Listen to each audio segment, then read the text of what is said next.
In a narrow Chinese alley, one tiny stone teaches a lesson most modern cities have forgotten. It does not look important, but once you understand why it is there, Chengkan stops being just a beautiful, ancient village. Most people first notice Chengkan because of the photos. A stone bridge, white walls, dark tiled roofs, white geese moving across Yongxing Lake like something from a painting. It is the kind of place that makes you think, I want to go there. I want that exact photo. But the real story of Chengkan is not in the postcard view. It begins after the tourists leave. At dusk, the lake goes quiet. The old houses blur into their own reflections. The clouds seem to sink into the water. And beside the lake, if you listen carefully, you can hear the Longxi River. It is not loud. It is almost easy to miss. But it has been running through this village for nearly 1,800 years. That is when Chengkan starts to feel less like a destination and more like a living idea. According to local tradition, the village was shaped by two Luo brothers who arrived here during the late Tang dynasty. They saw 8 mountains surrounding the land and the Longxi River curving through it in an S shape, like a natural yin-yang diagram. They could have forced the village into a strict human plan. They did not. They did not cut through the mountains. They did not fill the river. They did not try to conquer the landscape. They followed it. They let the village grow with the mountain and the water. And that is the first key to understanding Chengkan. It was not built to dominate nature. It was built to live inside it. You can see the same idea in the smallest details. Walk into the old alleys and look at the corners. Many of them are not sharp right angles. They are rounded. At first, this seems almost too small to notice. But in a narrow lane, that little curve matters. A cart can turn without scraping the wall. 2 people can pass without brushing shoulders. The wall gives up a little space, and everyone moves more easily. Then you find the yielding stone. In some alleys, the path is so narrow that only one person can pass at a time. So a small stone ledge is built into the side of the wall. One person steps onto it, leans back, and lets the other person pass. That is all. No sign, no instruction, no grand explanation. Just a stone that quietly teaches the same lesson to generation after generation. Do not take every inch. Make room.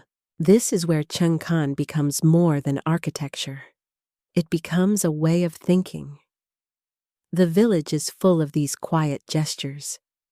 A corner softens. A stone offers a place to step aside. A river is allowed to keep its path. A village grows around the land instead of forcing the land to obey. And then there is Luodongshu Ancestral Hall.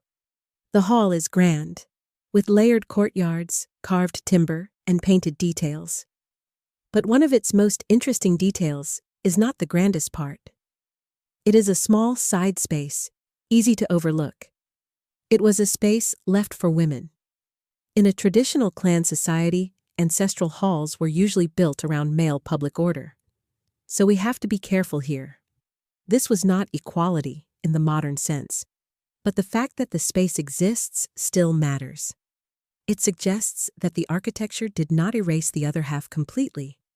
It gave the idea of yin and yang a physical form, not as decoration, as space. That is what makes Chengkan so powerful. Its philosophy is not written on a wall.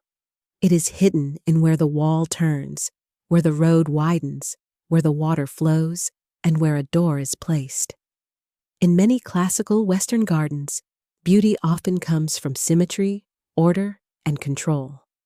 Traditional Chinese architecture often begins with a different question. Not, how do we make this land obey us? But, how do we listen to what this land already is? Borrow the mountain's shape. Follow the movement of water. Leave some space unfinished.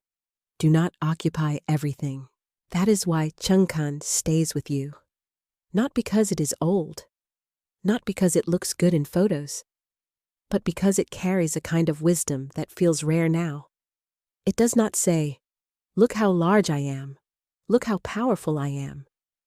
It says, "I know when to stop. I know when to step back. I know when to leave space for the sky, for the water, and for the person walking toward me." So when you look at the rounded corner, it is not just a corner. It is a road refusing to become a dead end. When you look at the yielding stone, it is not just a stone.